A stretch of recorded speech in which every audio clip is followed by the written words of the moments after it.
자, 그 어느 때보다 이제 11월 12일 이 빼빼로데이에 있을 인텔 나폴리가 이제 기대가 됩니다. 입중계 하시나요? 하죠. 네, 저 그날 찬우 형 방송 보러 가겠습니다. 네, 여러분들도 많은 관심 부탁드립니다. 인텔은 홈에서 펼쳐진 경기인데 절대 안 되지. 어디 홈에서 안 돼, 그거는. 일단 딴 애한테는 골을 내줘도 걔는 안 돼. 루카쿠는 절대 안 된다. 걔는 안 돼.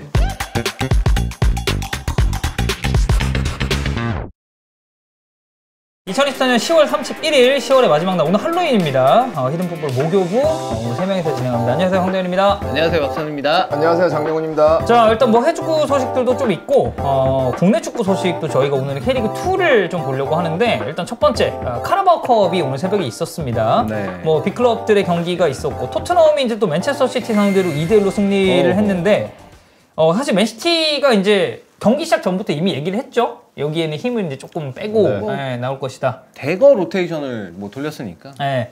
사실 이제 저는 그 이 카라바오컵에서의 로테이션 하면 제일 먼저 생각나는 감독은 이제 클롭이거든요. 클롭은 사실 이제 23세로 그냥 아예 낸 적도 있었고 그때 언제야? 클럽 월드컵이랑 일정 겹쳤을 때였나? 클롭도 벤치에 못 앉아가지고 맞아. 그 이제 클롭은 클럽 월드컵 하러 가버리고 진짜 이상한 운영이죠. 이상한 운영이죠. 보통은 그러면 배려를 해주거든. 일정을 배려를 해두던지. 아니 뭐 어떤 상황을 뭐 어떻게 정리를 해야 되는데 물론 그때 막 일정이 아마 안 돼서 그랬을 것 같긴 그랬겠죠. 한데. 그래서 뭐 맨체스터 시티 역시도 이제 로테이션을 돌렸는데 토트넘이 2대1로 승리를 했고 첼시는 뉴캐슬 원정에서 0대2로 이제 패배를 하게 됐습니다. 아스날은 이제 프레스턴 노스엔드 상대로 은하넬이 어제 보니까 골 넣었더라고요. 네. 얘 되게 은하넬이 굉장히 좋습니다. 네, 주목 많이 받는 유망주라던데 좀 어떻게 이렇게 그 안경 쓰고 잘 보고 계신가요? 색안경 끼고 봤는데 색안경 빼고 봐도 좋더라고요. 좋은 선수다. 네네네. 나이도 되게 어리죠, 그 친구. 네, 그때 저는 솔직히 잘 몰랐어요. 몰랐는데 뭐야 이거 이름을 어떻게 읽는 거지 이러고 보는데. 맞아, 그런 류가 좀 어려운 이름들이 있어. 그래가지고 보는데 이름을 읽는 법을 인지하기 전에 이미 선수의 플레이를 인지하게 되더라고요. 괜찮아서. 너의 이름을 알기 전에 이미 플레이를 인지했다. 네. 극찬 아닙니까 이거? 선수로서 최고의 찬사 아닙니까? 자, 그리고 맨체스터 유나이티드가 이제 레스터 시티를 상대로 5대2로 승리를 거뒀는데 레스터가 사실 로테이션을 좀 큰 폭에서 돌렸고 이에 반해서 맨체스터 유나이티드는 저는 주전급들이 꽤 많이 나왔고 거의 대부분 나왔었던 경기라고 생각을 합니다. 이게 또 공교롭게도 이제 에릭 테나 감독이 맨체스터 유나이티드를 떠나고 이 반 니스텔로이 맨체스터 유나이티드의 레전드의 이 감독, 뭐 임시 감독이긴 합니다만 임시 감독 데뷔전이 됐는데 뭐 초반부터 뭐 카세미로 원더골 나오고 뭐 골 빵빵 넣더니 좀 먹혔는데도 결국에는 이제 대승을 맨체스터 유나이티드가 거두게 됐습니다. 이게 그 탱기견이시잖아요. 네. 이제 어제 반기견으로 이제 좀 바꾸나요? 반기견이요? 네. 뭐 반니스텔로이는 좀 무난하지 않습니까? 어쨌든 뭐 근데 원래 감독을 했던 양반이니까. 네. 감독 했던 양반이고, 그러니까 좀 그래도 이게 복장이 또 바뀌었잖아요. 이제 약간 이제 약간 정장 느낌. 목폴라에 이제 딱 위에 근데 이제 반니가 또 키도 크고. 그리고 예전에 비해서는 뭔가 머리가 살짝 날아간 것 같긴 한데 그래도 이제 어느 정도 좀 있고 하다 보니까 포스가 좀 나더라고요. 이게 워낙 기니까 잘 어울리더라고요, 경기 보는데. 그래서 어제 이제 맨체스터 유나이티드가 이기긴 했는데 사실 뭐 이제 테나의 얘기를 저희가 뭐 잠깐만 해보자면 사실 뭐 전술적인 부분도 그렇고 이 테나우에 대해서는 비판의 포인트가 이제 상당히 많았었는데 결국 이렇게 이제 팀을 떠나게 됐다라는 거는 뭐 전술적인 것도 전술적인 거지만 이런 라커룸 장악 사실 요 얘기도 되게 많았거든요. 여기 안에서 잡음도 꽤 있었고. 그래서 이제 이 경기 갑자기 카사미르도 골 터뜨리고 막 5골 넣고 막 이러니까 야 이 이거. 그래서 뭐 이제 여러모로 어제 맨체스터 유나이티드 선수들이 참 잘한 경기였는데 뭐 이제 그 부분에 대해서는 좀 어떻게 보세요? 이제 뭐 테나가 어쨌든 테나 시대가 이제 맨유에서 끝나게 됐는데. 네, 일단은 근데 제가 항상 얘기하는 게 그거잖아요. 하는 중에 평가라는 건 의미가 없다고. 제가 제일 자주 하는 얘기가 리그는 애초에 38라운드니까 38라운드가 끝났을 때 순위를 얘기하지. 뭐 38라운드 지금 16라운드인데 뭐 3위다, 뭐 5위다, 6위다, 1위다 하는 게 의미가 없다. 38라운드가 끝났을 때 이제 몇 인지를 해야지 의미가 있다. 그러니까 딱 시작이 있으면 마지막이 있기 때문에 마지막이 됐을 때 그거를 온전하게 평가할 수 있다 얘기를 하는 건데 어쨌든 끝났잖아요. 말씀 주신 것처럼. 끝난 걸로 봤을 때 이제 프로클럽 팀 입장에서는 뭐 결국에는 뭐 실패라고 볼 수가 있죠. 실패한 영입이다. 왜냐면 뭐 어쨌든가 뭐 본인이 얘기했던 것처럼 컵 같은 경우를 뭐 FA컵도 있었고 리그컵도 있었고 컵 대회에서 어쨌든 성취를 거둔 거는 확실히 그래도 뭐 인정을 해줄 만한 부분이지만 뭐 첫 시즌도 리그컵 들었고 또 챔피언스 네. 리그도 진출을 했으니까. 네, 근데 지금 뭐 중간에 지금 나가긴 했지만 리그 순위로 봤을 때 아무래도 맨체스터 유나이티드가 원했던 거는 지속적으로 어쨌든 챔피언스 리그에 나갈 수 있는 팀을 만드는 게 컸으니까 그 관점에서 보면은 뭐 프로는 결국에 성적으로 말하는 겁니다. 그리고 제가 항상 얘기했다시피 못하면, 아니, 그러니까 성적이 아무리 과정이 좋아도 성적이 안 나오면은 뭐 누군가는 책임을 져야 되고, 그건 항상 감독이 책임을 져야 되는 거예요. 그래서 모든 감독들이 말하는 거니까 그렇게 해서 나갔고, 근데 저는 반면에, 그래도 유산은 남았다고 봐요. 그러니까 그게 그 포체티노 같은 경우가 이제 얘기하는 건데, 그 문장에는 공감을 하는 게, 너가 성공적인 팀에 그러니까 좋은 감독이었는지는 뭐 우승을 하느냐의 개수, 그러니까 우승컵의 개수도 있지만 너가 어떠한 종류의 유산을 팀에 남기는지다. 그리고 그거는 그 팀 안에 있는 사람들만 안다. 이렇게 얘기를 하는데 뭐 예를 들어서 제가 여러 번 뭐 칭찬을 하겠지만 달록 같은 경우는 솔직히 테나 오기 전이랑 지금 나가고 나서는 다른 선수죠 지금. 아예 그 선수가 하는 역할이나 선수가 가지고 있는 전술적인 가치로 봤을 때 완전히 다른 선수라고 볼 수 있고. 그다음에 뭐 마이노 같은 경우도 물론 뭐 다른 감독이 있었어도 뭐 데뷔시키고 썼을 수도 있겠지만, 예, 뭐 그런 것도 있고 그리고 저도 좀 뭐라 그래야지 뭐 선수들이란 뭐 문제가 있었는지 근데 저는 항상 얘기하는 거지만 선수랑 감독은 이해관계예요. 그러니까 물론 정말 뭐 옛날 무리뉴 인테르 막 트리플 카운을 했을 때는 그때는 솔직히 안 좋을래 안 좋기가 힘들죠. 그 마테라치조차도 그렇게 경기를 못 뛰었는데도 관계가 좋은 걸 보면은 근데. 대부분의 경기에는 나를 뛰게 하느냐 하지 않느냐 그리고 뭐 하다못해 뭐 포지션도 내가 원하는데 뛰게 하느냐 그렇지 않느냐 이해관계가 되니까 물론 100% 다 선수들이랑 관계가 좋았을 거라고 생각은 안 하지만 뭐 예를 들어서 뭐 브루노 페르난데스나 특히 이제 뭐 팀에서 뭔가 그냥 눈으로 봐도 그렇고 그냥 전체적인 틀로 봐도 그렇고 팀을 위해서 제일 헌신할 줄 아는 선수들이랑 관계는 좋지 않았을까. 그래서 뭐 개인적으로 어차피 다 연락을 하고 하겠지만 브루노 페르난데스는 그리고 제가 인스타그램 팔로우하고 있어가지고 보니까 뭐 그때 나가고 나서도 바로 또 올리고 했더라고요. 뭐 마지막에는 좀 결과가 나오지 않아서 안타깝긴 하지만 그래도 뭐 행운을 빌고 뭐 너무 좋은 시간이었다 이런 얘기를 했는데 근데 그런 얘기 의미 없는 게 그럼 퇴장 당하지 말았어야지. 왜 지는 퇴장 당하고. 근데 그거 좀 크죠. 2경기 연속 당해가지고. 그게 얼마나 크리티컬했는데 솔직히. 맞아요. 네, 그리고 뭐 채팅창 나오는 얘기도 사실 공감을 하는 게 뭐 이제 남은 선수들 뭐 사실 안토니라든지 뭐 이제 이런 거는 뭐 지금까지의 성과를 놓고 봤을 때는 명백하게 좀 실패한 영입으로 좀 가고 있고 그러다 보니까 뭐 달록같이 뭐 기용이 돼서 다른 선수가 되고 좋은 경기력을 내는 선수가 있는 반면에 사실 뭐 마운트도 마찬가지고 안토니도 마찬가지고 이게 뭐 영입을 하고 나서 사실 이 선수들 때문에 이제 득본 게 없다 보니까 이 부분은 이제 테나흐 감독에게 있어도 이제 좀 실패한 영입들의 케이스로 이건 사실 감독하는 내내 어느 정도 꼬리표로 좀 따라다닐 수밖에 없거든요. 아 그렇죠. 그러니까 그러면서 이제 다음에 만약에 테나흐 감독이 이제 다른 어떤 팀에 가게 된다면 이제 그 팀은 이제 생각을 하겠지. 얘 말 일단 들으면 안 된다. 영입 기조에 있어서는, 영입 기조에 있어서는 우리가 자를 건 잘라야 된다 무조건. 다른 행보를 이제 좀 보여야 될 수도 있다. 뭐 이제 이렇게 생각할 수도 있는 거고.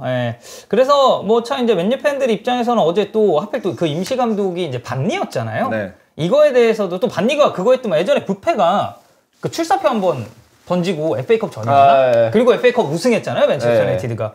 근데 이제 저는 반니스텔로이도 뭐 사실 반박할 수 없는 맨유 레전드고 임시 감독으로 와서 여기서 이렇게 대승을 하면서 분위기를 반전시키기 이전에 뭐 그런 류의 편지를 또 팬들한테 전달했다라는 것 자체가 지금 분위기를 끌어올릴 수 있는 요소에는 너무 좋은 거였다고 보고. 그게 제일 중요하지. 지금 팀 이게 뭐 전술적이거나 뭐 그런 걸 떠나서 팀이 너무 성적이 안 나오고 분위기가 침체돼 있고 이러니까 그걸 어떻게든 간에 바꿔 선수들을 어쨌든 좀 독려를 해줘야 되는 거니까. 최근 분위기가 너무 떨어져 있었으니까.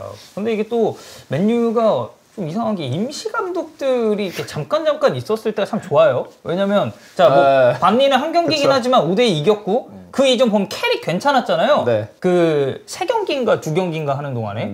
그리고 그 이전에 긱스도 한번 임시 감독 예전에 잠깐 했었고. 솔샤르가 있죠. 솔샤르가 이제 임감의 전설이지. 저는 긱스가 인상 깊었던 게 감독하다 갑자기 자기 옷 갈아입고 들어갔던 적이 있어가지고. 근데 아니 이게 플레잉 코치라는 개념은 사실 좀 꽤 있잖아요. 근데 이게 플레잉 헤드 코치는 옛날에 비알리가 비알리 그 긱수겸. 그래 이제 선수겸 감독하면 이제 무조건 김수겸이거든. 네. 김수겸. 슬램덩크 상향의 김수겸 아닙니까? 또. 어깨에 이거 옷 걸치고 있어야죠. 골키퍼로 들어간 추맨. 예. 그거는 사실 이제 아니 제가 그거를 말만 이게 여러분들 그 이스타 FC 그 슈퍼리그 때 나온 거였거든요. 정말 그 플레잉 헤드 코치의 역할을 이제 또 추맨이 이제 소화를 했는데 진짜 대단했습니다. 예. 이제 추맨은 어디 가서 이제 그 골키퍼 플레이에 대해서 지적할 수 없다. 예, 그런 전제가 잘 깔리는 부분이 아니었나. 존재감은 극한으로 드러내셨죠. 진짜 못하시더라고요. 아니 근데 그게 되게 그 이상한 타이밍에 나왔다가 골 먹히고 막 이래가지고 더 좀 부각이 된 게 아닌가. 컨텐츠적으로는 되게 만족할 만한 내용이지 않아요? 사람들한테 즐거움 주는 것도 예, 중요합니다. 그리고 저는 사실 주원이 형이 이스타TV에서 갖고 있는 정체성 중에 제일 핵심 포인트가 이제 그거라고 보거든요. 근데 어쨌든 또 이제 이스타FC의 그 아프리카 이제 숲으로 바뀌었죠. 네. 슈퍼리그 이제 4강 신화를 또 이끈 이제 감독님이기 때문에 물론 이 6팀이 참가하긴 했습니다. 6팀 중에 이제 4강 신화 그리고 이제 4위. 4위라는 성적을 거두긴 했고 스위퍼 키퍼 절망편 인정하겠습니다. 자 그래서 어쨌든 결과 정리는 간단하게 뭐 요 정도로 해볼 수가 있겠고 8강 추첨 결과도 바로 나왔죠. 아스날, 크리스탈 팰리스, 뉴캐슬, 브렌트포드, 소튼, 리버풀 그리고 토트넘 또 맨체스터 만납니다. 맨체스터 유나이티드. 이거 토트넘 맨유 어떻게 보십니까? 이거 근데 그래도 토트넘이 낫지 않을까? 그러니까 저는 이거 맨유 지금 안 좋잖아요, 순위가. 근데 토트넘은 어쨌든 항상 트로피가 필요한 클럽이고. 그렇지. 그래서 저는 이거 둘 다 리그컵 좀 진지하게 임할 진지하게 것 같거든요. 임할 것이다. 네. 8강 언제 하지 근데 이거? 일정 아직 안 나왔나? 일정 나왔나요? 혹시? 이 8강 일정? 저희가 이건 한번 체크를 해보겠습니다. 소니랑 반니 만나겠네, 생각해보니까. 함부르크 향후회 아니야? 사실 이때 즈음의 폼이 더 중요한 거라 이 경기를 할 때 후배는 오면 나가는 거 아니에요? 12월 17일. 아무리 오면은. 멀었네. 근데 그때까지 반니가 이제 팀에 남느냐? 아니면 지금 아무리임이 사단을 이제 다 데리고 온다라고 이제 얘기가 많잖아요. 그렇게 됐을 때 이게 반니가 나갈 수도 있지만, 근데 또 한편으로 생각해 보면 이렇게 팀의 레전드 출신의 그런 코치들은 뭔가 가교 역할이나 이런 분위기나 그 팀의 문화를 또 이해하는 측면에 있어서도 좀 남기는 경우도 덜어 있거든요. 그게 예를 들어서 아르테타 시티 올 때도 가르디올라가 오라고 한 게 그런 거서 그래서 그런 거죠. 나는 리그를 모르는데 너는 선수로도 그렇고 선수로 엄청 오래 있어서 리그를 아니까 너가 도와줬으면 좋겠다 해가지고 온 거라서 그게 근데 되게 커요. 저 같은 경우도 뭐 전남 있을 때도 그렇고 그게 한국적인 거를 하다못해 그러니까 좀 리그마다 그게 뭐 예를 들어서 그냥 관습 같은 게 있어서 홈팀 감독이 인사를 하러 가는지 원정팀 감독이 그런 되게 세세한 포인트들. 그런 거부터 근데 하다못해 새로운 사람은 모르거든요. 물론 뭐 중계화면 찾아보고 해서 뭐 물어보고 해서 알 수는 있겠지만 근데 그런 거를 다 아는 사람이 옆에 있는 거랑 없는 거는 또 되게 큰 차이기 때문에 솔직히 저는 남는 것도 꽤 나쁘지 않을까의 생각. 왜냐면 후배 아무리 또 영어도 잘하기 때문에. 아무리 영어 잘해요? 네, 아무리 영어 잘해요. 영어권이랑은 영어로 인터뷰해요. 근데 이제 또 포어도 할 줄 알고 뭐 스페인어도 뭐 할 줄 알지 않을까? 스페인어도 뭐 어느 정도는 하지 않을까. 뭐 스페인어 하는 건 못 봤는데 영어는 확실히 합니다. 그렇죠. 리그 잘 아는 사람. 뭐 반니가 나갈지 잔류를 할지 저희는 아직 모릅니다. 명확하게 나온 건 없고. 근데 이제 반니 인터뷰나 뭐 이런 거 봤을 때는 그래도 팀에 계속 좀 남고 싶은 그런 마음이 있는 것 같긴 해요. 뭐 역할이 변경될 수도 있고. 또 뭐 감독했던 사람이 어쨌든 와 있는 거니까 또 약간은 다른 관점에서 뭔가 또 계속 도움을 줄 수가 있으니까 저는 남는 것도 나쁘지 않을 것 같아요. 네. 그래서 뭐 토트넘, 맨유 저는 이제 좀 둘 다 이제 진지 모드로 좀 임할 것 같긴 한데 어느 쪽에 그러니까 그 시점에서 분위기가 진짜 제일 중요한 것 같긴 해요. 이렇게 딱 맞닥뜨렸을 때는. 그래서 뭐 카라바오컵에서는 토트넘 맨유 정도가 이제 제일 빅매치고 나머지는 그래도 언더독과 탑독이 어느 정도 이제 구분이 확실하게 돼 있는 그런 매치가 아닌가 싶습니다. 자, 이렇게 카라바오컵은 저희가 결과 그리고 8강 추천 결과까지 간단하게 정리를 해봤고 저희가 항상 히든풋볼이나 이 주원 형이 이제 따로 그 캐추죠, 캐추. 캐추에서 이제 K리그 1 얘기를 주로 이제 원일이 형이나 이제 선수분들이랑 하는데 오늘은 K리그2 상황을 좀 간단하게 정리를 해보려고 합니다. 일단 이게 그 K리그 1의 가장 핵심 포인트는 울산과 강원이 이제 이번 금요일에 또 이제 만나고 우승 경쟁, 여기에 추가로 전북, 뭐 대전, 대구, 인천 어디가 이제 다이렉트로 갈지. 전북 인천 멸망전 하잖아요. 토요일이죠? 네. 상당히 기대가 됩니다. 기대가 되나요? 기대는 되죠. 어. 근데 이제 그 장담은 할 수 없는. 인천이 지금 원정 버스를 16대 맞아요, 제국 씨? 21 들어왔어? 21대? 와, 엄청 많이 가네. 아, 근데 다 들어갈 수 있어요?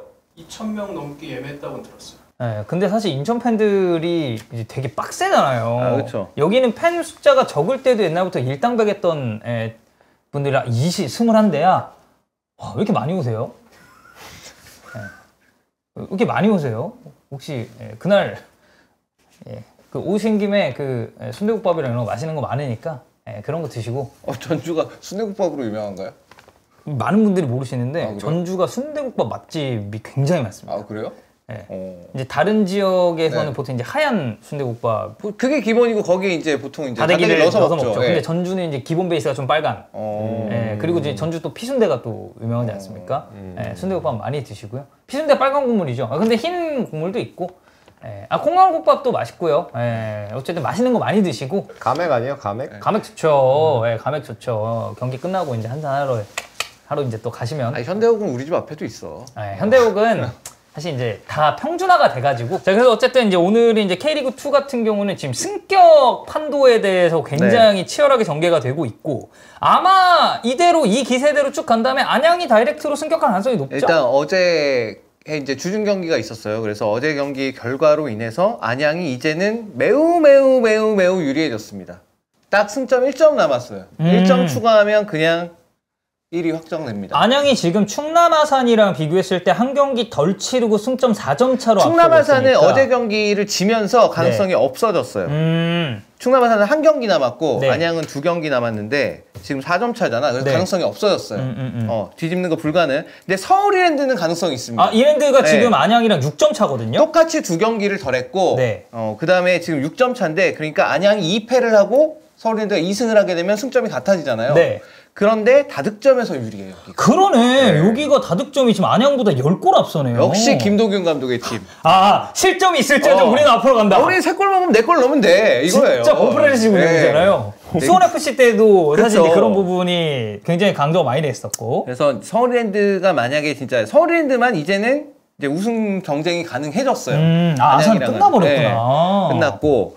근데 이제 요 밑에 사실 서울랜드까지는 이제 플레이오프 간다고 보면 돼. 네. 근데 요 밑에 이제 수원부터 해가지고 수원, 전남, 부산, 김포, 부천까지? 부천은 상당히 좀 어려워지긴 했는데 네. 상황 자체가 되게 어려워지긴 했는데 여기까지는 이제 누가 3위, 누가 어떻게 갈지를 아직까지는 좀 알 수 없는 그런 상황. 아니 이게 보면은 지금 수원이 53, 전남 51, 부산 김포가 50, 그리고 부천이 48이거든요. 네. 그러면 이게 4위랑 8위 승점 차가 5점이란 얘기 아니에요? 그렇죠. 근데 2경기가 남았으니까. 근데 수원은 한 경기밖에 안 남았잖아요. 네, 수원은 마지막 라운드가 없어요. 이번 주말에 경기하면 끝입니다, 그냥. 그러네. 네, 마지막 라운드가 공교롭게 13팀이니까 한 라운드씩 팀이. 돌아가면서 이제 안 하는데 네네. 수원이 이제 마지막 라운드를 안 하게 돼요. 수원은 이제 이번 주에 주말에 하면 끝나거든요. 네네. 그래서 이제 수원은 일단 안산이랑 경기를 해.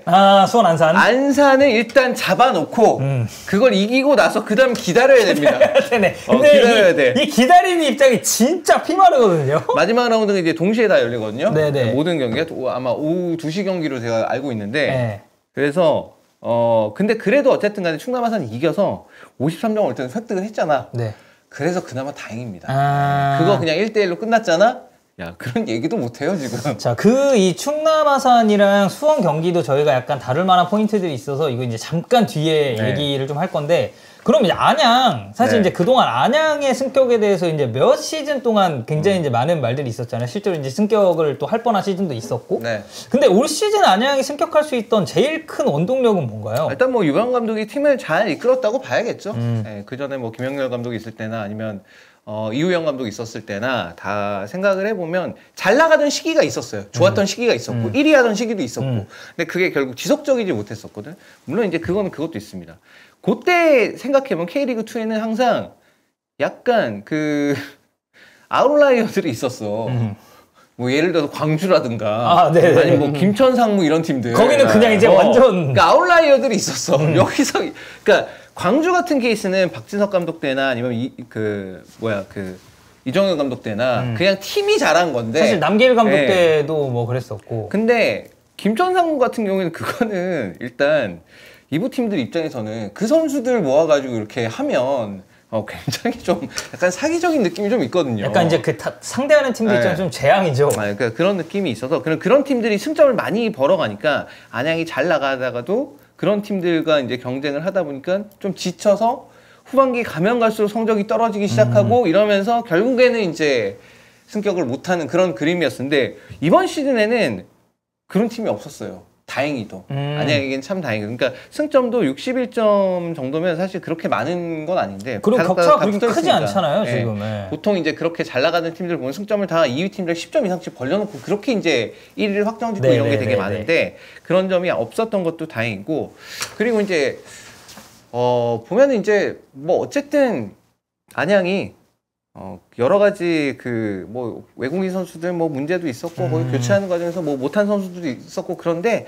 그래도 확 미끄러지진 않았어. 3연패 할 때가 제일 위기였었는데 네. 그 이후에 다시 어쨌든 회복을 했으니까. 결국 패배도 지금까지는 한 자릿수니까. 네. 그러니까 이제 그게 이제 시즌을 전체로 봤을 때 그래도 제일 꾸준하게 했다. 네. 아니 그리고 이거 단순하게 이제 제가 이제 경기를 다 팔로우를 하지는 못하다 보니까 여기 나와 있는 데이터적인 것만 놓고 보면 이게 결국 수비에서 강점을 드러내는 팀은 높이 있네요. 그렇죠. 안양 최소 실점이네. 수비적인 부분도 좋았고 그 유병 감독이 이제 그 부임했을 때 우린 꽃봉오리 축구를 하겠다 뭐 이런 얘기를 했어요. 꽃봉오리처럼 이렇게 피어나는 그런 축구를 하겠다 그런 얘기인데. 근데 그게 사실 좀 늦게 피면은 이제 승격 못하는 거 아닙니까? 근데 초반부터 잘 폈고, 잘 폈고. 잘 폈고, 네. 그다음에 이제 빌드업 과정에서 이제 중요한 그 사실 이제 보면은 안양이 빌드업을 아주 잘하는 팀은 아니었어요. 과거의 예를 봤을 때 단지 이제 안양은 상당히 이제 전개를 빠르게 앞쪽으로 공을 잘 보내고 거기서 좋은 위치에 선수들이 잘 들어가서 이제 좀 상대의 골문을 위협하는 그런 식의 공격 작업들을 보여줬고 그게 이제 계속 이제 이전의 색깔이었었는데. 그런 부분에 더해서 후방 빌드업의 퀄리티가 굉장히 올라갔습니다. 여기에는 이제 리영직 같은 선수가 들어온 게 굉장히 커요. 사실 뭐 안양 팬 분들은 어느 정도는 공감을 하시겠지만 백동규 선수가 그냥 있었고 리영직 선수가 없었으면 아마 이렇게 안 됐을 수도 있을 것 같아요. 오히려 이제 그렇게 바뀐 게 더 도움이 많이 됐다. 수비적인 부분에 있어서는 백동규 선수도 뭐 나쁜 선수는 아니지만 후방에서 이제 빌드업을 그러니까 패스를 선택을 하고 앞으로 공을 보내야 되는 데 있어서 리영직 선수가 훨씬 나아요. 그 부분에 있어서는. 그래서 그런 부분도 안양이 있어서 굉장히 좀 도움이 많이 됐던 것 같아요. 자, 그래서 안양 굉장히 좋은 축구를 이번 시즌에 보여줬고 그 수원이랑 충남 아산 경기가 지금 약간 그 논란의 그런 것들이 있는데 일단 그 경기적인 이야기를 하기 전에 김현석 충남 아산 감독 인터뷰를 저희가 먼저 살짝 보겠습니다. 자, 열심히 준비를 잘했는데 실력적인 이유보다는 그러니까 누가 봐도 명백한 그런 이렇게 아웃도 안 됐는데 상대 공을 선언하는 건 이제 주심이 뭘 보고 있는 거냐라고 이야기를 했고 선수들에게 굉장히 미안하다라는 그 이야기를 했습니다. 그리고 경기 이길 수도 있고 질 수도 있는데 그러니까 실력적으로 봤을 때 이길 수도 있고 질 수도 있지만 이런 부분이 사실 축구 발전에 도움이 되는 거지 그 외적인 건 아니다라고 이제 얘기를 했는데 마지막에는 이제 뭐 수원을 끽소리 못하게 누르고 이기고 싶은 그런 목표가 생겼다라는 얘기를 했거든요. 이거 워딩 굉장히 세서 저도 좀 깜짝 놀랐거든요. 굉장히 센 발언 이거 사실 뭐 김현석 감독에 대해서 제가 이제 이 리그2 뭐 방송하는 거 할 때도 이분이 굉장히 격이 없는 분이다. 진짜 인터뷰하는 거 진짜 말 시원시원하게 하고 그리고 뭐 그때도 얘기를 했었지만 여름에 이제 이적 시장에서 제가 질문을 정말 형식적인 질문이었습니다. 네. 혹시 여름 이적 시장에서 보강하고 싶은 포지션이 있나요? 그러니까 그분이 누구 데려올 거고 누구 올 거고 그 실명을 거론을 하면서 방송 인터뷰였는데 우와 대박이다. 그러니까 진짜 그런 정도로 말을 좀 거침없이 하는 분이에요. 아니 해외에 이런 감독 있어요? 거의 없죠. 뭐 얘기하면은 뭐 누구 데려오냐고 하면 거기는 아직 우리 선수가 아니기 때문에 우리 선수에 대해서만 얘기하겠다. 이거 해외에서 잘 얘기 안 한단 말이야. 아니면 그냥 그 포지션을 좀 뭉뚱그려서 얘기를 한다든지. 그거 얘기하는 거니까 구단주가 나가지고 이거 나가면 안 된다고. 진짜요? 근데 맞지. 왜냐면 협상 중일 수도 있는 건데. 오피셜을 띄운 게 아니니까. 그 약간 다 알려줄 테니까 막을 테면 막아봐. 약간 이런 느낌. 네.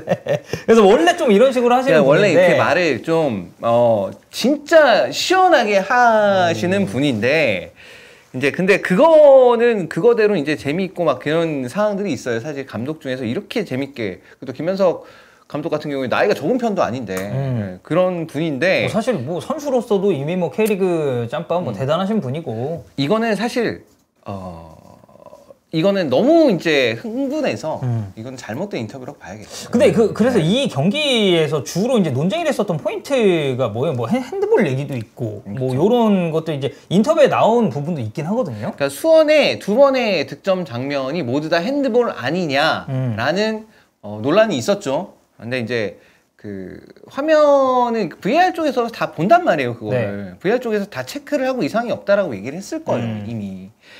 근데 이제 그걸 직접적으로 뭐 듣는 이 과정이나 아니면 뭐 온필드 리뷰를 안 봤기 때문에 그래서 있는데 사실 그 화면 나중에 이제 나온 화면들을 봤을 때는 다 문제가 없는 정심이었다고 했잖아요. 핸드볼 자체가 아예 아니었다. 네네. 김현 선수도 마찬가지고 김상준 선수도 마찬가지고 다 문제가 없는 상황이었었고 그다음에 근데 이 경기 과정 내에서 뭐 머리로 떨어졌는데 그거를 체크를 안 하고 그냥 진행을 시킨다든가. 아, 이제 그거는 주심에 대해서 좀 그쵸. 비판이 많았죠. 왜냐하면 머리 부상에 대해서는 이제는 다들 민감하게 확인하고 맞아요. 머리 부상의 경우에 보통 이제 중단하는 거를 권고하고 있기 때문에 큰 부상으로 이어질 수도 있으니까. 왜냐면 그리고 그렇게 큰 부상으로 이어졌었던 케이스들이 앞에 있었으니까. 그렇죠. 그리고 이제 그 상황은 사실 이제 박성수 선수도 깜짝 놀래가지고 잠깐 멈췄었거든. 근데 이제 그냥 뭐 진행하라니까 그냥 진행을 한 건데 그런 부분들, 그 다음에 뭐 사소한 그런 뭐 아웃되고 안 되고 그런 판정들, 근데 그런 게 이제 총체적으로 이제 묶여 있다 보니까 충남 아산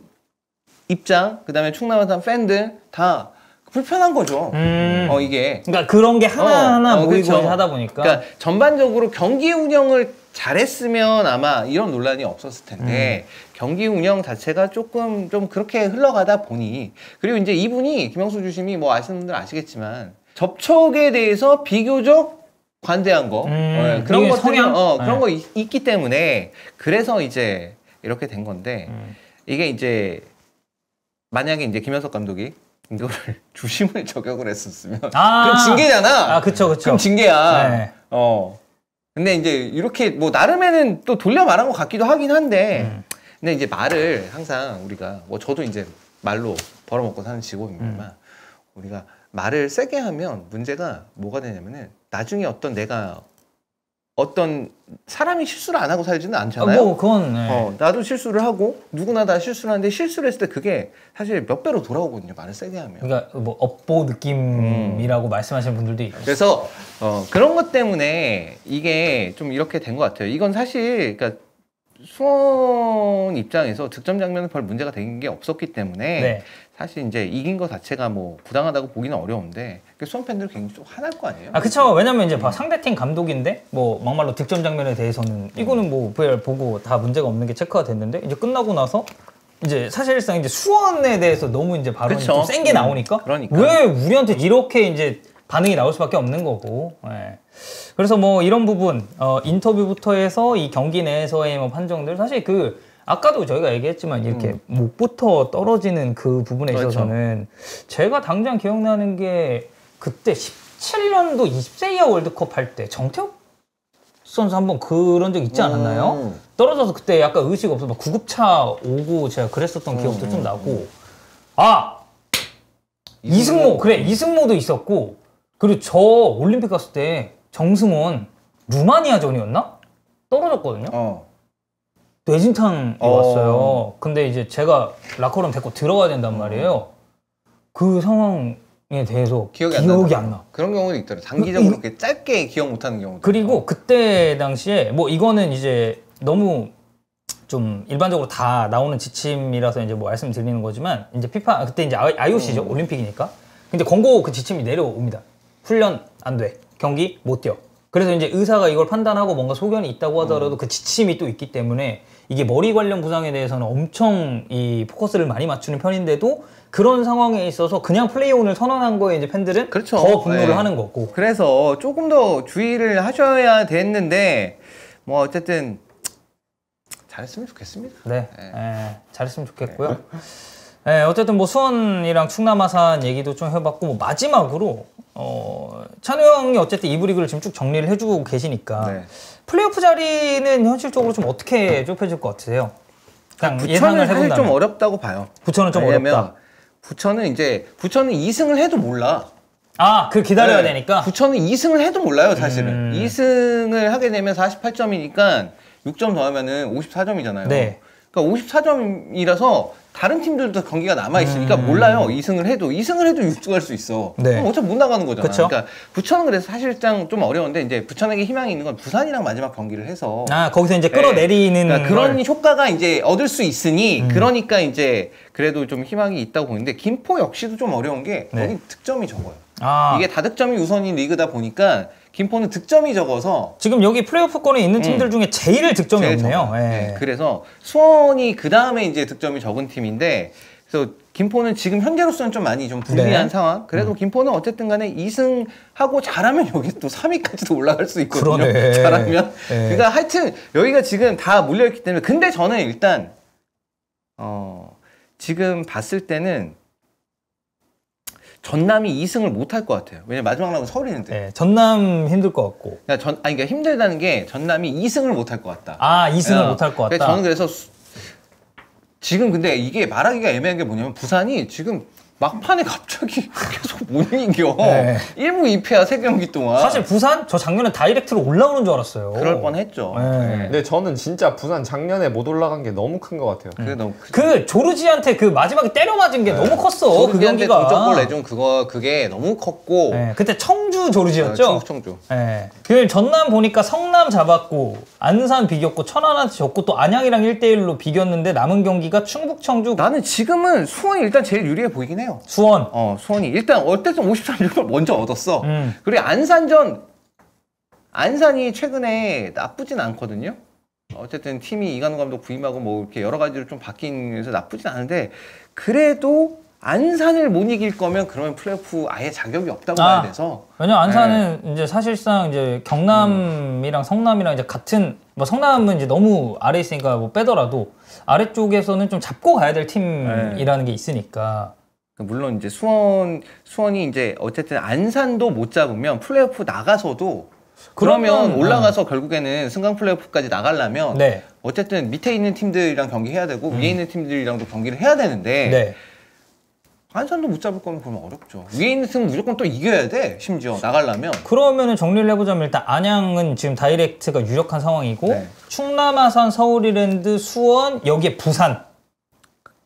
여기 이제 한 팀이 이제 부산이냐 전남이냐 이런 것 같아요. 전남이냐 부산이냐. 전남이냐 부산이냐 같은데. 그러니까 김포 부천은 좀 이제 아예 힘들다고 보시는 거고. 그러니까 부산이 사실 그 3경기 동안 너무 갑자기 이렇게 내려앉긴 했는데 또 그거 생각해보면 올 시즌 내내 생각해보면 조상 감독 부임을 했던 거 생각하면 또 살아날 때가 된 것 같기도 하고 약간 이런 느낌이에요. 예. 아, 뭐 여러모로 복잡합니다. K리그 1 뭐 강등 전쟁만큼이나 복잡하고. 자, K리그 2까지 저희가 간단하게 한번 풀어봤고요. 이제 본토픽 넘어가도록 하겠습니다. 어쩌다 보니까 이제 오프닝 토크가 좀 본토픽 느낌이 된 것 같긴 한데 오늘 다룬 이제 해축구 주제들도 한번 볼게요. 자, 이게 뭐 디애슬레틱 쪽에서도 이제 분석 기사가 하나 나와서 제가 들고 오긴 했습니다만 이거는 뭐 단순히 디애슬레틱 뿐만이 아니라 현지 쪽에서 특히 엘클라시코가 끝나고 나서 이 이야기를 토픽으로 삼는 언론사들 현지 쪽 반응이 꽤 많았습니다. 이 음바페가 지금 영입이 된 것 자체는 이 시즌 시작 전에 굉장히 이제 레알 마드리드의 어떻게 보면 좀 센세이션한 그리고 역시 레알 마드리드 세계 최고의 클럽이다. 이 얘기가 많이 나왔을 정도인데 지금 이 음바페 영입 이후에 레알 마드리드가 약간 이제 불균형을 좀 초래하는 쪽으로 바뀌었다라고 이야기하는 그런 의견들이 있었어요. 자, 음바페가 이제 엘클라시코를 좀 정리를 살짝 해보자면 옵사이드를 총 8번을 범했고 물론 이제 바르셀로나가 올 시즌 이 트랩을 기가 막히게 쓰는 팀이긴 합니다.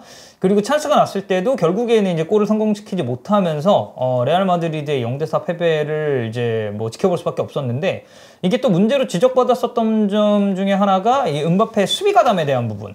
사실 이제 파리 생제르맹 시절에도 막 수비 가담이나 이런 거를 막 진짜 그렇게 뭐 열심히 하는 타입은 아니었기 때문에 여기에 대해서 이제 좀 왈가왈부하는 것들이 있고 이 음바페와 비니시우스가 1선부터 자리 잡고 있는 이 앞방 라인을 바르셀로나의 3선 선수들 혹은 이제 중앙 미드필더로 자리 잡은 선수들이 너무 편하게 통과하는 장면이 많지 않았나라는 그런 얘기도 꽤 많았거든요. 뭐 이제 그러다 보니까 레알 마드리드 미드필더진에도 이 상대에 올라오는 이 바르셀로나 선수들을 제어하기 위해서 좀 과부하가 걸리는 장면들도 좀 있었는데 이 음바페랑 비니시우스의 역할군에 대해서는 좀 어떤 식으로 활용하는 게 좀 좋다고 보시나요? 근데 이 경기는 다른 경기들이랑 달라요 조금. 이게 앞선 경기와 비교했을 아예 때 표본이 다르고 레알 마드리드랑 바르셀로나랑 했기 때문에 경기 그 흐름이나 경기 중 발생한 상황이 아예 달라서 왜냐면 이거는 제가 말씀드릴 수 있는 게 제가 이번 시즌 바르셀로나 경기 거의 다 중계를 했거든요. 네. 그러니까 이 경기는 아예 달라요. 아예 다른 거고. 근데 이제 저번 주였나 저희가 얘기했었잖아요. 이제 뭐 음바페 나왔을 때 제가 얘기했던 게 그냥 9번으로 쓰는데 근데 9번으로 하면 막 등지고 받고 그 센터백 2명 사이에서 공을 받고 하는데 사실 근데 그렇게 해서 9번을 쓸 거면 뭐 호셀루 얘기도 저희가 했었고 네, 맞아요. 거기다 놨을 때 선수 최적화가 되냐로 봤을 때 분명히 아니고 그리고 문제는 뭐냐면은 비니시우스 정도는 원래 플레이하던 공간에서 하는데 그러면서 뭐 호드리고나 뭐 벨링엄까지 엮여서 전반적으로 보면 지난 시즌이 약간 최고점이었다고 보면은 그 누구 하나도 자신의 능력을 최적화할 수 있는 공간 혹은 상황에서 플레이하지 못하는 느낌이 강하거든요. 이제 그러다 보니까 뭐 이런 말이 나오는 건데 되려 저는 근데 음바페 개인 관점에서 보자면은 팀적인 관점도 그렇고 되려 엘클라시코가 저는 경기력 자체나 그런 건 제일 좋았다고 봐요. 아, 오히려? 네. 그러니까 경기력이라는 거를 기준을 뭘로 잡느냐에 따라서 다른데 혹시 뭐 작전판 필요하신가요? 아니면 그냥 말로 풀어도 괜찮으신가요? 놓고 하면 좀 더 낫긴 할 것 같아요. 아, 그래요? 여러분들 네. 그러면 저희가 어차피 이거 끝나고 나서 나폴리 얘기 좀 하고 그리고 이제 그 개눈깔의 시선 아모림 얘기 할 거거든요. 그래서 미리 작전판을 조금 세팅을 하도록 하겠습니다. 잠시만요. 자, 그래서 뭐 음바페 경기력 얘기를 저희가 이제 잠깐 스타트로 좀 했는데 예. 오히려 이제 영훈이 형이 봤을 때는 예. 레알 마드리드전, 바르셀로나와 엘클라시코는 이전 경기들이랑 좀 달랐다. 경기력적으로 봤을 때는 오히려 이 경기가 좀 나았다라고 하셨거든요. 네네. 네. 그걸 빨간색을 바르셀로나로 할게요. 네. 빨간색 바르셀로나로 하고 파란색을 레알 마드리드로 하겠습니다. 왜 그러니까 경기력이라는 걸 결국 골을 못 넣었으니까 아쉽기는 한데 그 골을 못 넣은 거를 빼고 그냥 전체적으로 관여하는 상황 그리고 선수의 장점이 제일 큰 장점이 나왔던 걸로 보면은 이 경기가 사실 저는 시즌 베스트였다고도 봐요. 어떻게 보면 왜냐면은 그게 우리가 지금 뭐 방금 전에도 얘기를 했지만 옵사이드 횟수를 가지고 이제 얘기를 하면서 이거 옵사이드에 너무 말린 걸린 거 아니냐 뭐 혼자서 무슨 한 경기에 8번을 걸리냐라고 하는데 근데 이게 보면은 옵사이드에 걸렸다는 게 상황을 그럼 우리가 생각을 해봐야 돼요. 오프사이드가 이래서 라인이 박스 근처에 있는데 그래서 우리가 하는 뭔가 이렇게 막 80분 됐을 때 지고 있는 팀이 막 공을 때려 박아가지고 라인 막 여기 있고 막 다 내려앉아 있는데 집어 넣다가 막 세컨볼 하다가 빠져가지고 옵사이드가 된 거라면 크게 의미가 없어요. 네네. 근데 상황적으로 봤을 때 바르셀로나 같은 경우는 저번에 이제 저희가 제가 바이언이랑 바르셀로나 경기 하기 전에도 말씀을 드렸잖아요. 이게 완전히 다른 형태로 수비를 하는 팀들이지만 어떻게 보면 둘 다 극단적인 형태로 수비를 하는 팀이다. 그쵸. 예, 그리고 바르셀로나 그런 관점에서 봤을 때 백라인 높이가 엄청나게 높은 팀이다. 말도 안 되게 높은 팀이니까. 예, 그리고 그냥 단순히 높은 게 아니고 요새는 보기 힘든 오프사이드 트랩을 걸어요. 트랩을 쓰는 팀이라서 되게 또 극단적인 건데 근데 거꾸로 그러면 그걸 보자면은 음바페 입장에서는 본인의 제일 큰 장점이 뭐예요? 보통 우리가 얘기하는 주력이잖아요. 스피드잖아요. 네. 뒷공간으로 침투했을 때 빠지고 그리고 빠졌을 때 골키퍼랑 직면하거나 혹은 이제 풀백이랑 센터백 사이에서 보통 우리가 아는 건 여기서 왔을 때 센터백이랑 1대1을 해서 그래서 득점까지 가는 거잖아요. 여기서도 어쨌든 음바페는 네. 최강이니까. 네, 근데 그런 상황으로 보자면은 본인의 장점이 제일 발현될 수 있는 상황이 많이 온 경기였다는 거죠. 이번 경기가. 그래서 사실 단순하게 음바페 그리고 비니시우스의 성향도 우리가 고려를 했을 때 이거 레알 또 홈이고 네. 바르셀로나 이 라인 올리는 거 이거 되게 크게 리스크로 작용할 수 있다라는 말도 많았잖아요. 네, 그리고 그 9번이잖아요. 이날도 결국에는 보면은 뭐 조금 왔다 갔다 하긴 했지만 평균적인 위치는 결국에 센터백이랑 센터백 사이였어요. 네. 근데 아까도 제가 얘기했고 저번에도 얘기를 했지만 결국에는 선수 장점이 이번 시즌 레알 마드리드 넘어오고 나서 안 산다고 느끼는 건 뭐냐면은 이게 조금만 낮아져서 만약에 백라인이 이렇게 높지가 않고 조금만 낮아지면 자꾸 공을 어떻게 받게 돼요? 라인 사이에서 등을 지고 받아야 돼요. 아, 그러니까 앞 보고 네. 받는 게 아니고 등을 지고 받아야 되는데 이렇게 라인이 높으면 굳이 등을 지고 받을 필요가 있어요? 없어요? 없죠. 그냥 여기서 다이렉트로 그냥 패스 한번 들어가도 뒷공간으로 빠지니까. 어차피 속도 경쟁이 있어서는 음바페가 앵간한 센터백은 다 네. 이길 텐데. 그리고 그게 제일 큰 장점이니까. 근데 그런 관점에서 보자면 그렇기 때문에 그런 상황이 나오는 빈도나 아니면 이런 상황적으로 봤을 때 이번 시즌으로 봤을 땐 사실 제일 좋은 경기였다는 거죠. 선수 장점이 나타나기에. 근데 오프사이드 횟수를 가지고 물론 오프사이드도 그건 있죠. 그러니까 안 걸리면 당연히 더 좋았죠. 안 걸리면 더 좋은데 근데 제가 느꼈을 때는 뭐냐면은 경기 전체를 봤을 때 받은 인상은 어떤 거냐면 그러니까 이렇게 극단적인 거에 놓여본 적이 없어요. 제가 느꼈을 때는. 음바페가. 네, 얘도. 하긴 이게 파리에서 뛰니까 무조건 파리가 탑도가 아니에요. 네. 그 경기할 때는. 네. 그러면 라인을 내리는 팀이 훨씬 많을 거고. 네, 그리고 이게 바르셀로나가 하는 수비 방식 자체가 되게 묘한 게 뭐냐면 이게 그렇다고 바이언처럼 예를 들어서 바이언은 제가 맨날 얘기하는 대인 방어를 하는 거예요. 완전 맨마킹이니까. 완전 맨마킹을 해서 그래서 사실 김민재 선수도 그 부분에서는 다른 센터백들보다는 강점이 확실하게 있으니까 물론 뭐 그냥 이렇게 실점하는 것만 보면 봤을 때 뭐 놓쳤다라고 얘기하지만 그거는 그냥 그 앞전 상황들에서 상황이 나왔기 때문에 그게 놓친 것처럼 보이는 거고 선수 개인으로 보면 그게 굉장히 큰 장점이란 말이야. 그러니까 이제 부동의 주전으로 지금 나오고 있는 거고. 근데 바르셀로나는 거꾸로 이제 좀 결이 달라서 지역 방어를 하는데 트랩을 걸고 높이가 높은 거예요. 그러니까 그게 또 경우가 달라요. 경우가 다르다 보니까 이러한 상황 자체의 선수가 놓여본 적이 얼마나 있냐로 봤을 때 놓인 적이 별로 없다는 거죠. 그러니까 약간 결이 다른데 그러니까 브라이튼이 그 데제르비 첫 시즌에 맨시티랑 경기했을 때 그때 이제 경기 해가지고 시티가 그 혼란이 막 덩크 이렇게 하고 끌어냈다 이제 뒷공간 막 가가지고 이제 넣은 거 있거든요. 네. 그때 이제 과르디올라 경기 끝나고 기자회에서 얘기를 한 게 뭐냐면은 완전히 맨투맨으로 이렇게 압박을 하는 팀이랑 우리 팀은 해본 적이 없다. 근데 해본 적이 없는 거를 감안했을 때 우리가 그래도 경기를 잘했다라고 얘기를 했어요. 그러니까 당연히 뭐 프로니까 그리고 다양한 경험들이 있으니까 말 그대로 실시간으로 발생하는 상황에서 경기 멈추고 뭐 NFL처럼 감독이 막 이렇게 지시할 수 없잖아요. 네. 그러니까 선수들이 어느 정도 즉흥적으로 대응해야 되는 게 있는데 이러한 상황에 처해본 적이 없는데 그래도 대응을 잘해서 이겼다. 이렇게 팀을 칭찬을 했거든요. 근데 그거랑 이제 딱 거꾸로 되는 거죠. 그렇게 거꾸로 된다는 게 무슨 말이냐면 처해본 적이 별로 없으니까 선수 본인 장점이 나오는 상황인데 어쨌든 근데 오프사이드 트랩은 걸릴 수밖에 없는 거죠.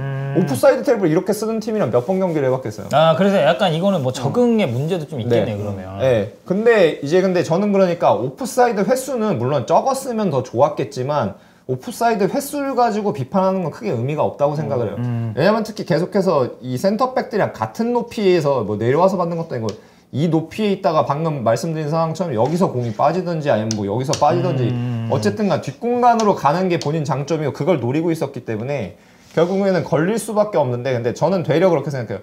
되려 문제는 뭐냐면 골을 못 넣은 게 문제인 거예요. 아, 그러니까 찬스가 찾아왔을 때. 네, 그러니까 옵사이드가 예를 들어서 8번이 걸려도 좋고 솔직히 10번이 걸려도 상관이 없어요. 근데 골을 넣었으면은 이 레알 마드리드 경기 보시면 아시잖아요. 이거 골 넣으면은 완전히 이게 흐름 자체가 완전히 뒤집어져요. 그리고 오프사이드가 8번이 걸리긴 했지만 음바페가 골 넣을 찬스가 없었냐? 아니거든요. 아닌데 골을 못 넣은 게 문제란 거죠. 심지어 보게 되면은 물론 넣은 것도 있었지만 오프사이드에 걸렸을 때 1대1 찬스에 가깝게 상황이 왔을 때도 못 넣은 것들이 몇 번 있었잖아요. 그래서 이냐키 페냐가 그것도 이제 커버해내는 게 있었고. 네. 이런 식으로 그러니까 보통은 이런 형태의 상황이 나오는 팀들은 어떤 식이에요? 보통 역습을 할 때 그렇죠.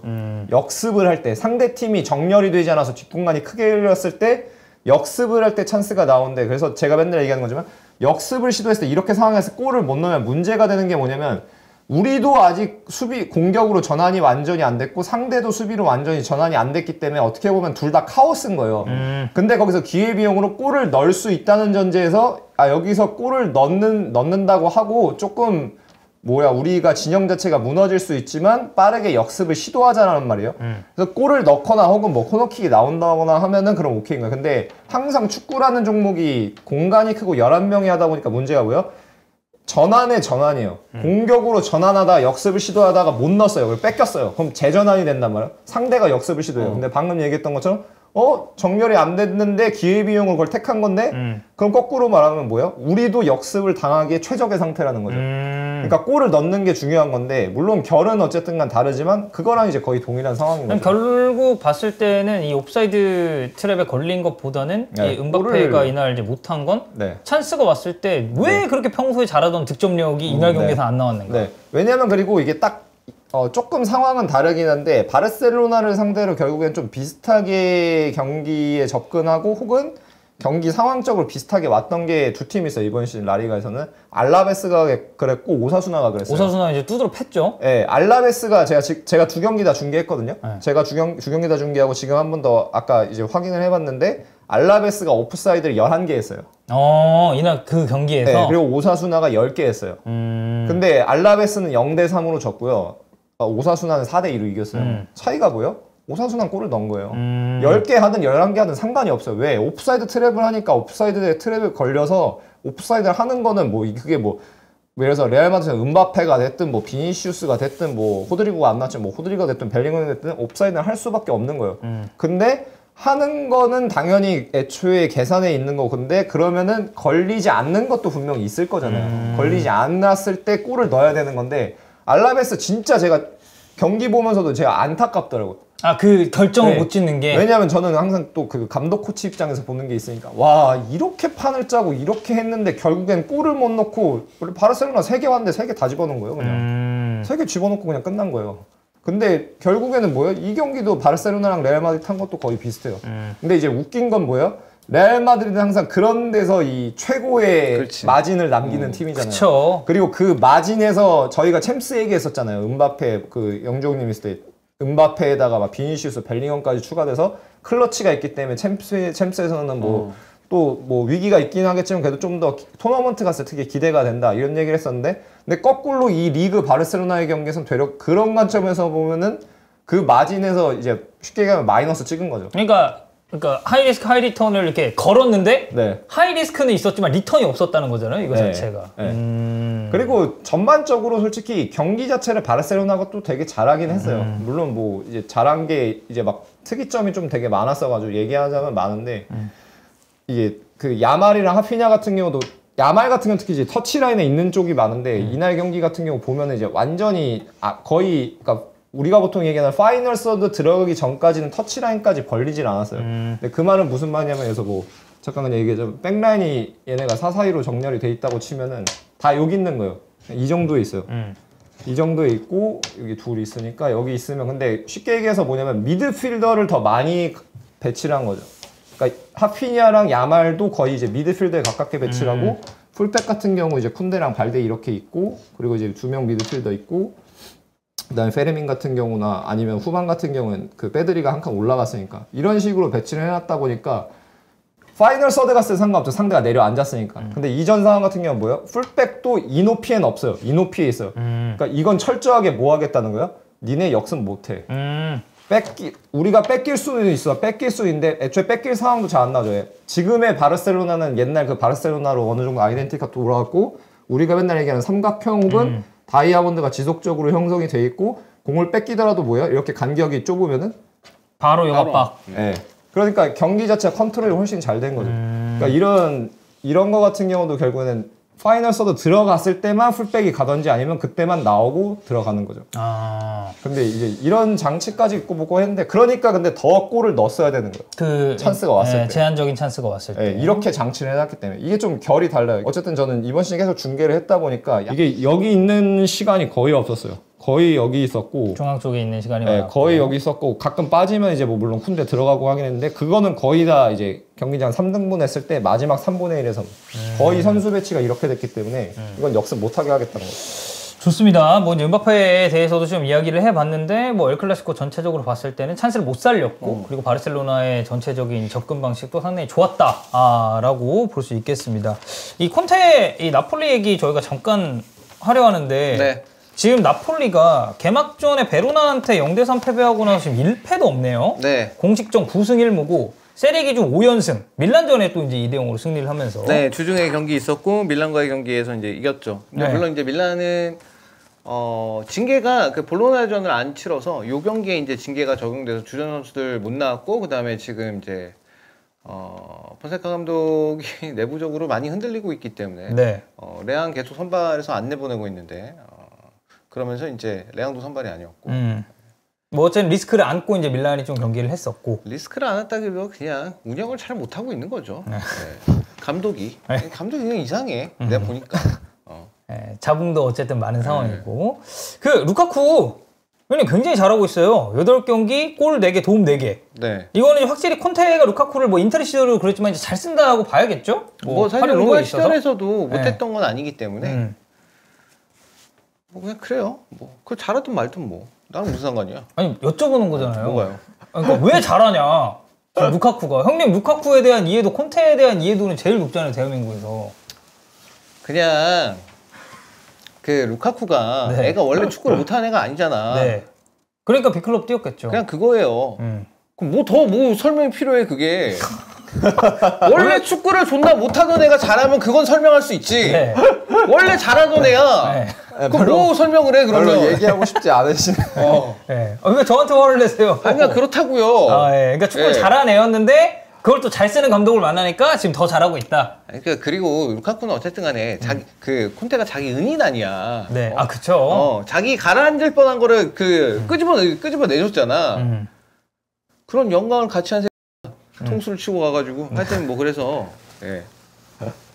하여튼 그래서 네. 뭐 어차피 루카쿠는 처음부터 콘테 나폴리 간다 그랬을 때부터 아마 나폴리 되게 합류하길 원했을 거고 뭐 오시멘을 버리고 루카쿠를 선택하는 게 맞냐?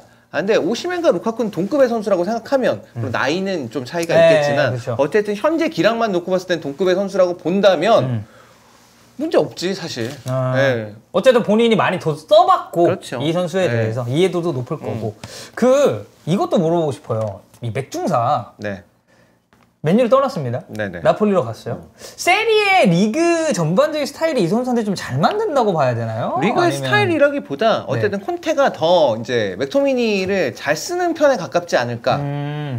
어쨌든 이 선수의 장점이라는 건 결국 그거예요. 굉장히 많이 뛰고 활동반경이 넓은 게 이 선수의 장점이고 지금의 미드필드 조합에서 로보트하고 앙기사 그다음에 맥토미니가 좀 더 훨씬 더 위쪽에서 많이 네. 움직이는데 맥토미니 맨유 있을 때도 그렇지만 순간적으로 침투해서 들어가가지고 골 넣는 거 그거 꽤 잘했었잖아요. 사실 국대 스코틀랜드 가서도 그거 좀 잘했거든요.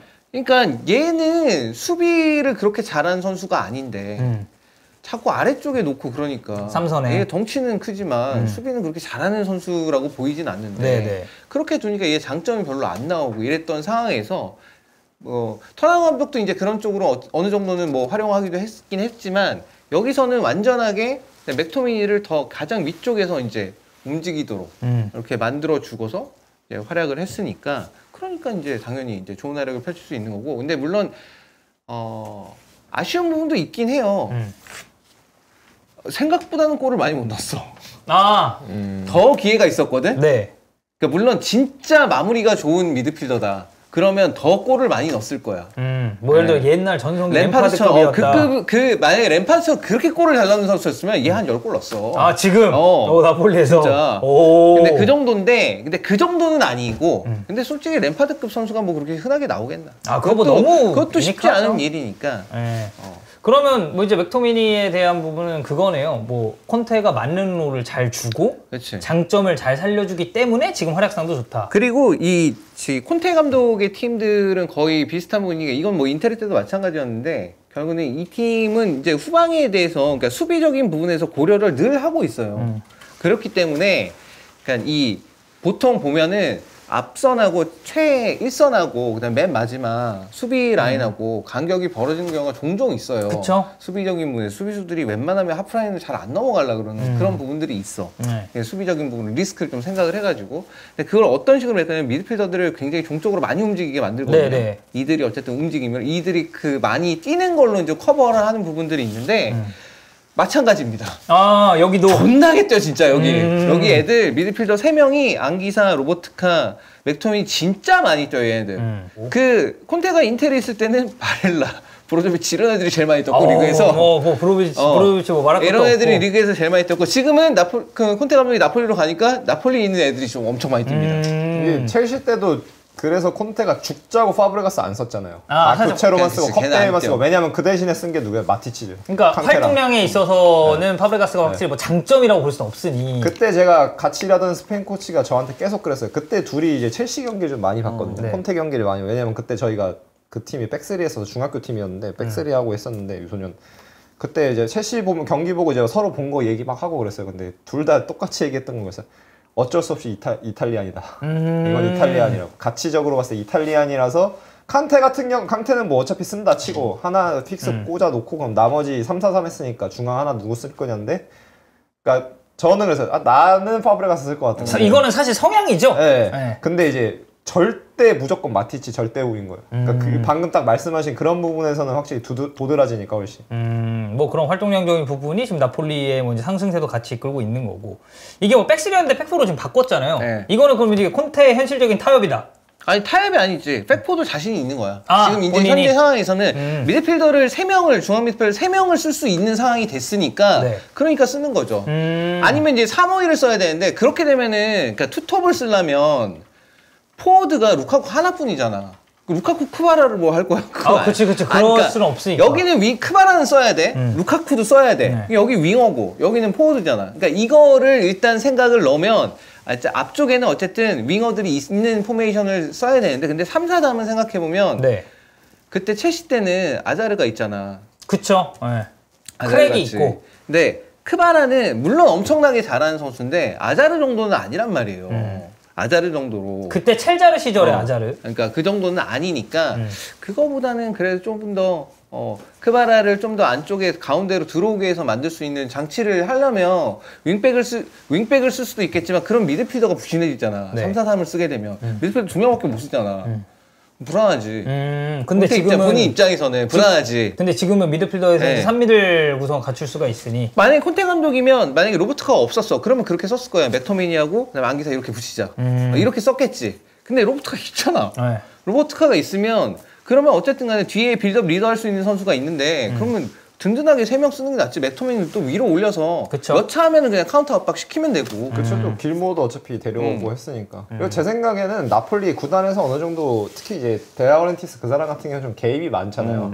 아마 좀 되게 까다로운 최대한 사람이잖아 그 사람. 좀 이 기존에 특히 이제 어쨌든 리그 우승했을 때 틀이 어느 정도는 유지되는 것도 있었으니까 좀 그런 것도 어필도 있었을 것 같고 그리고 이게 대부분 국내 분들은 다 그 첼시 때랑 토트넘 때로 생각 많이 하시잖아요 축구 요새. 근데 예전에 유벤투스 때로 보면은 포백도 4-3-3도 꽤 했었잖아요. 4-3-3도 했었고 그리고 그때도 이제 리그 우승 사실 했었고 그리고 첼시 맨 처음 넘어왔을 때도 4-3-3 하다가 그쵸. 안 안 되니까 돼가지고 마르코스 알론소 합류하고 그날 아스날 후반전 때 영입된 선수 바로 투입해서 바꾼 거였잖아요. 애초에 뭐 근데 포백을 안 쓰는 감독은 아니죠 솔직히. 물론 이제 백스리로 이제 콘테가 워낙에 이미지가 네. 이제 잡혀 있다 보니까 좀 그런 게 있긴 근데 합니다. 나폴리는 오히려 반대로 시작은 백스리로 했다가 중간에 이제 백포로. 다시 바꾼 거죠.